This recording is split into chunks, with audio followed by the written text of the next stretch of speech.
Hi, my name is Diane Johnson-Wojnicki, and this online tutorial is going to be about the use of embedded Google Forms to track online learning components. When we talk about tracking online learning components today, we're going to talk about it from two unique perspectives. The first is that of tracking the students. Are they actually participating? Are they viewing the content in order to achieve a level of knowledge transfer that's sufficient to meet the objectives of the course?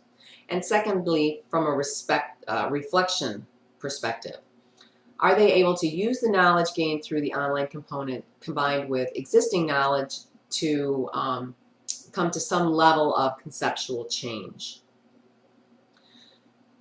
Tracking from an instructor's perspective, I'm going to be looking at it from, is the online component efficient? So multimedia components can be overwhelming to students. So these tracking devices can help learners chunk and segment the online component.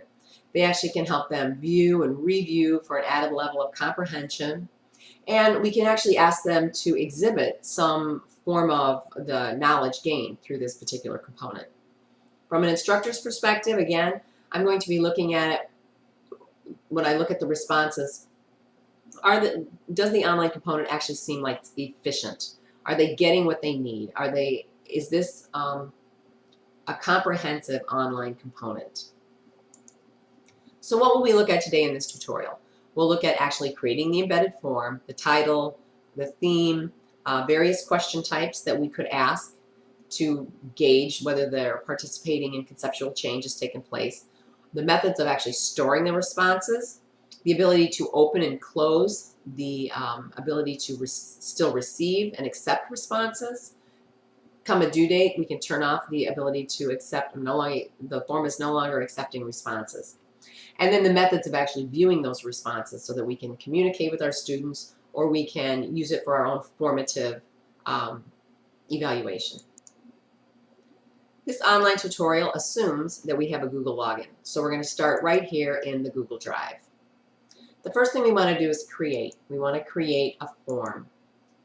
And once we've selected that, we will wind up here in the Forms template. And one of the first things we should do with our form is name it. So I will name this Rich Media Tutorial.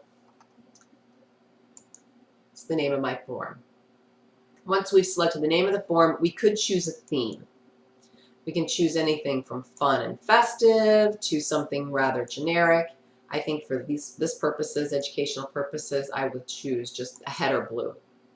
Now we can't actually see that form. We won't see it until we actually view it live. Now we see the blue header form. We'll look at that later when we add more content to our actual form. One of the things we want to be sure we do is choose the destination for the responses. So here we can actually choose to create a new spreadsheet, which is what I typically like to do because I want to be able to contact the students. I also want to be able to look at this information more closely to see whether or not the online component is considered successful and effective. We could add a new sheet to an existing spreadsheet, or we could choose just to keep the responses here in forms. I'm going to create a new online form, a new online spreadsheet. Once we have decided where the responses will go, here is the option that gives us the fact of whether or not we're going to be accepting responses or not. Now it's not accepting responses. We're going to leave it as we are accepting responses. Come a due date, I could turn that off.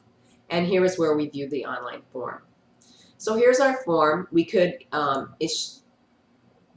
implement some type of information to further describe what the use of this form is going to be. But I'm going to start with the first piece of information that I like to gather, which is the student's name. One thing I want to be able to have is their name, and I usually will ask for it in a particular format using the help text located here. So I'll ask for their name, and I'll say, please enter your name, first name followed by last name. Here's the question type. We have different types of answers that can be received. Text, a paragraph text allowing them to elaborate, multiple choice, checkbox, list, scale, grid, time, and date. We'll talk more about these later, but for now we'll suffice it to say that a name is textual in nature. I want this to be a required field because I need to know the student's name. The next thing that I always ask for is their email address so that I can communicate with them about their answers. I think that doesn't need any further elaboration. An email address is textual, and I will make it a required question. Now I can start to actually add the content, the meat of my form. Are the students participating? How can I determine whether or not they're actually participating in the form? So for this particular tutorial, I would probably ask something about the nature of the information in the tutorial. So in this particular case, I'm going to ask something like, what collaborative tool was used to create the embedded form during this tutorial? And if I'm not sure that that is exactly enough information for them to be able to answer the question, I could continue to give them a hint in the help test by saying something like, what web-based application must you log into to access the drive? This should be enough information. The answer I'm looking for is going to be of a textual nature, so I'll leave it text. Now, interestingly enough, we could do some data validation here. I'm going to choose to do that just so we can see what that is. I can validate numbers, I can validate text, or I could do some type of regular expression. I'm going to choose to do text, and I'm going to say that the text must contain the word Google. And if I wanted to further elaborate on that, if they entered a wrong answer, I might say something like, that tool might also work, but Google Docs is the answer that I was looking for and was actually used in this particular tutorial. I'll make this a required question, and I'm done with the first question. I'm going to add a second question. This time I might make it a true-false question, just so that we can get a better feel for the types of questions we can actually answer or ask. This particular question would be, the only types of questions available are text or multiple choice. Now we know that's not true because we just looked at the various types of questions we can ask. We could ask a text, a paragraph text, which gives them room to elaborate.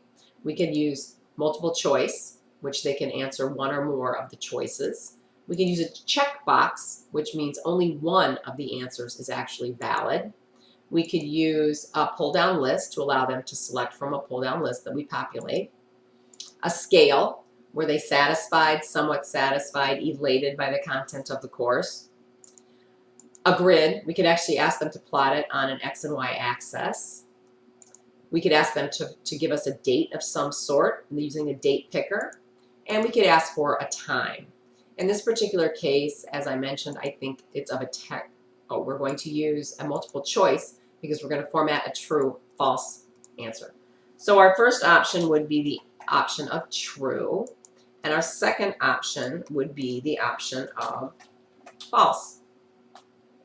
The little dots over here on the side of the box allow us to reformat the order of our options. I'm going to leave them true first, false second.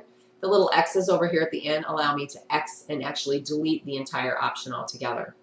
I'm going to make this a required question, and I'm done. The final question I'm going to ask is going to be of that reflective nature. So I want to get a feel for did any kind of level of conceptual change actually transpire during this online component. So, and I'm going to choose a paragraph text so that they can elaborate. I'm going to make it a required field, and I'm going to post that so that you can see the question. Based on the information provided in the tutorial, how can you imagine using this type of information gathering technique while using a screencast video instructional technology within an online component? So there we have our three questions, and now we can view through View Live Form and actually see what our form is going to look like. I think that looks wonderful. I would love to use that in my learning environment. So I'll go back to the form itself, and at this point we're getting ready to actually get it ready for submission. So we might want to add a little ending text when they actually submit their responses, just a little nicety to say thank you very much. So mine will say something along the lines of, I hope you enjoyed the content of this online tutorial. I don't want to show the link so that they could continue to add additional responses. However, you could by checking the box. I don't want to publish these particular responses. However, I could if I wanted students to see the responses of their peers. And I am not going to allow them to edit their responses after submitting. So at this point, I'm good to go. I've got my form, my title, my theme. I have, one of the things we haven't talked about is how I actually will be able to view these. Since I did create a spreadsheet, there's a spreadsheet within Google that has a timestamp of when it was actually submitted, the student's name, their email, because I asked, these are the questions that we formatted. What collaborative tool is used in this online tutorial, the true or false question about the question types, and then the reflective question where they could fill in what they felt about the possibility of using this. So that's where the answers will eventually be populated, and I can go to this spreadsheet and use it for my own edification to respond to my students about their participation. So now I can go to the actual learning environment. First I need to get my embed code. We'll do that quickly through the file folder here. We want the embed code, a simple Control-C. We have our embed code. Now we can go to the online learning environment. So here you see it's in a WordPress page, a post. I have some instructions here. Here you can see I have the actual YouTube video that I'll be asking them to watch, and I can, with a quick Control-V or paste the form in. Let's preview those changes. And now you can see our online learning environment. We have our rich media tutorial. Here's the actual tutorial itself. And here is the form that I'm going to be asking you to fill out when you are finished with this online tutorial to give me feedback on how you felt about it. I'll know whether you were participating or not, and I'll have some type of an idea if I think it was effective or not.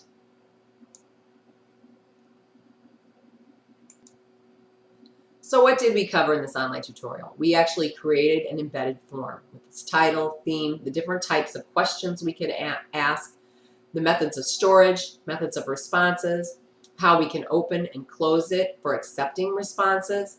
We viewed the live form and we looked at the embed code and actually embedded it in an online learning environment. Now that you've viewed this tutorial, I hope that you'll take the opportunity to use the online embedded form that I have created and placed in my learning environment so that I can gather information as to whether you participated and whether or not it was effective or not. Thank you for viewing, and I hope you enjoyed the tutorial.